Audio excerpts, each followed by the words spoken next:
একটা রাত আমার জীবনে কবে আসবে যে রাত্রে ঘুমানোর আগে আমার সকালের ব্যস্ততা নিয়ে তাড়াহুড়ো করে ঘুমাতে হবে না। সকালবেলা কারোর নাস্তা বানিয়ে দেওয়ার কোনো ঝুট-ঝামেলা নিয়ে আমাকে তাড়াহুড়ো করে ঘুম থেকে উঠতে হবে না। আমি ঘুম ভাঙার আগে আমার বাচ্চাটা যাতে ঘুম থেকে না উঠে যায় বা সকালবেলা তাকে তাড়াহুড়ো করে স্কুলে নিয়ে যাওয়ার যে একটা ব্যস্ততা সেটা আমার মাথায় থাকবে না।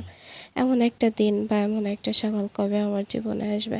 ১ কাপ চায়ের সাথে সাথে সেটা ১ ঘন্টা হোক, ১.৫ ঘন্টা হোক বা ১০ মিনিট হোক নিজের জন্য একটু সময় ব্যয় করব।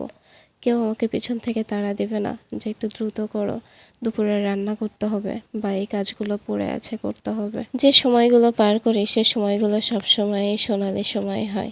সত্যি কথা বলতে কি আমরা যে সময়ের ভিতর দিয়ে যাই না কেন সেই সময়টাই সোনালি সময়। কিন্তু মানবজাতি হিসেবে আমাদের একটা স্বভাব আছে। আমাদের জীবন থেকে যা হারায় যায় আমরা সেটাকে নিয়ে সবসময় আফসোস করি, বাট বর্তমানে যেটা থাকে সেটাকে আমরা উপলব্ধি করতে পারি না। আর এই জন্য পিছনে ফেলে আসা দিনগুলো আমাদের কাছে সবসময় সোনালি দিন বলে মনে হয়। রিল্যাক্সের জীবন আসলে আমাদের কখনোই ছিল না। অনেকেই বলে বিয়ের আগে কি সত্যি রিল্যাক্সের জীবন ছিল? তখনকার জীবনের তাড়াহুড়াটা যেমন অন্যরকম ছিল, এখনকার জীবনে তাড়াহুড়াটাও তেমন অন্যরকম। বিয়ের আগে একটা মেয়ের জীবনে তাড়াহুড়া থাকে, টিউশন থাকে, স্কুল থাকে, তারপর হচ্ছে বাবা মায়ের স্বপ্ন পূরণের জন্য ছুটে চলা থাকে। সব কিছু মিলায়ে তখনকার ব্যস্ততা আর এখনকার ব্যস্ততার মধ্যে আকাশ পাতাল তফাৎ হলেও ব্যস্ততা কিন্তু একই, তাড়াহুড়া কিন্তু একই। রিল্যাক্সিং জীবন কোনো মানুষ খুব কমই পেয়েছে বলে আমার মনে হয়। জীবন একটা যুদ্ধক্ষেত্র। এই যুদ্ধক্ষেত্রে যত বেশি যুদ্ধ করতে পারবে তত বেশি টিকে থাকতে পারবে। সেটা বিয়ের আগে হোক, ছোটবেলা হোক আর এখনকার হোক। তবে হ্যাঁ, ছোটবেলায় হয়তোবা মাথায় টেনশন থাকতো না। আমাদের টেনশনগুলো আমাদের বাবা মা করতো যেমনটা এখন আমরা করি। আমাদের সন্তানদের টেনশনগুলো আমরা করি। ঠিক তেমনই ছোটবেলার দিনগুলোকে আমাদের কাছে সেই হিসাবে রিল্যাক্সিং মনে হতে পারে। ভয়েসটা এখনও ঠিক হয়নি, সেটা আমার কথা শুনেই আপনারা বুঝতে পারছেন। কারণ আমার ঠান্ডা লাগলে মিনিমাম ১ সপ্তাহ তো থাকবেই। তো সকালবেলা উঠে এত পরিমাণে শরীরটা খারাপ লাগছিল যে কোনো কিছুই করতে ভালো লাগছিল না। তারপরও কাজ তো করতে হবে, ওই যে বললাম মেয়ের নাস্তার চিন্তা। আমি যদি একা থাকতাম তাহলে আমার নাস্তা নিয়ে কিন্তু খুব একটা চিন্তা করা লাগতো না। কিন্তু মেয়েটা তো আমাকে বারবার করে তাড়া দিচ্ছে, আম্মু ক্ষুধা লাগছে নাস্তা দাও। তো কি আর করার, নাস্তা বানিয়ে নিয়েছি। আজকে সকালের নাস্তায় অ্যাজ ইউজুয়াল প্রতিদিনের মতোই যা থাকে চা রুটি সেটাই করে নিয়েছি। আর এদিকে গতকাল রাতে রুহির আব্বু ৩টা মাছ আনছিল যেগুলো আসলে কাটা হয়েছিল না, ওইভাবে ফ্রিজে রেখে দেওয়া হয়েছিল। আর সকালবেলা উঠেই ভেজাই দিছি।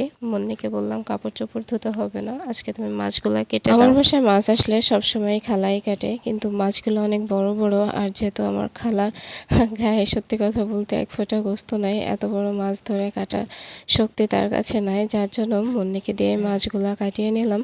আর যেহেতু মাছগুলো গতকাল রাতে আনছে আর ওইভাবে ফ্রিজে রেখে দেওয়া, তো একটু নরম হয়ে গেছে।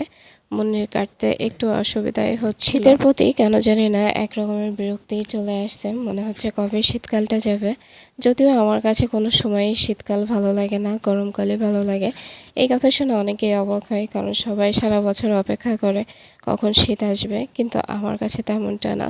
শীতের দিনে বাইরের মানুষের, বিশেষ করে রাস্তায় যে মানুষগুলো থাকে তাদের কষ্টগুলো দেখলে বিশ্বাস করেন মন থেকে আমি আর শীত আসুক এটা চাই না।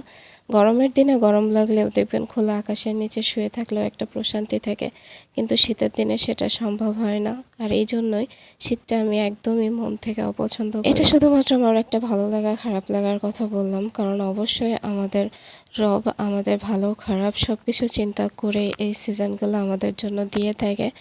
তো চলে আসছে দুপুরে রান্না বান্না করতে। আজকে দুপুরে রান্না করব বেগুন আলু দিয়ে, যে মাছটা মুন্নিকে দিয়ে কাটিয়েছি সেই মাছটাই। কারণ তাজা তাজা মাছ রান্না করতে আমার কাছে ভীষণ ভালো লাগে, বিশেষ করে সদ্য কাটা মাছ। আসলে এটাকে তাজা বলবো না, যেহেতু গতকালকে আনছে। আমাদের গ্রামে প্রতি সপ্তাহে রবিবার আর বুধবার হাটবার বসতো। তো হাটবারেই আব্বা হচ্ছে মাছ কিনতো আর বাজার করতো। আর এটা দিয়ে দেখা যায় বাকি 2 দিন চলতো। তখন তো আর ফ্রিজ ছিল না যে একবারে অনেক মাছ কিনে রাখবে। তা বেগুন আর মাছ আমার কাছে অনেক বেশি পছন্দের, বেগুন দিয়ে মাছ রান্না।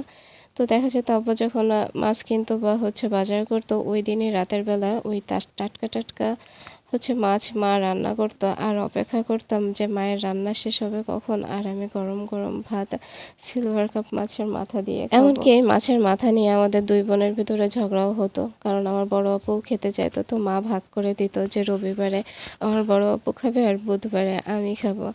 কতই না ছোট ছোট স্বপ্ন, কতই না ছোট ছোট ভালো লাগা ছিল তখন, তাই না? এখন মাঝে মাঝে ভাবি সেই ছোটবেলার মতো স্বপ্নগুলো যদি সেই ছোটই থাকতো, আবেগগুলোও যদি সেই ছোটই থাকতো, তাহলে কতই না ভালো হতো। কেউ আর কষ্ট দিতেও পারতো না, বা কোনো চাওয়া পাওয়া নিয়ে কোনো আক্ষেপও থাকতো না। আলহামদুলিল্লাহ দুপুরের খাওয়া দাওয়া আমাদের শেষ হয়ে গেছে। আর আমার খালার খেতে একটু টাইম লাগে, সে আস্তে ধীরে খায়। তো এখনও সে খাওয়া দাওয়া করছে, আর আমরা খাওয়া দাওয়া শেষ করে প্রতিদিনই বারান্দাতে এসে একটু বসি। আর আমাদের বারান্দাতে বসা দেখে রহিমনি আর বিড়াল দুজনেই বাইরে চলে গেছে, যে একটু খেলাধুলা করছে। তো আমার ভিডিওগুলো আপনাদের কাছে কেমন লেগে থাকে আমার কলিজার আপু ভাইরা অবশ্যই কমেন্ট বক্সে জানাবেন। সবাই ভালো থাকবেন, সুস্থ থাকবেন, আর আমার এই ছোট্ট পরিবারটার জন্য দোয়া করবেন।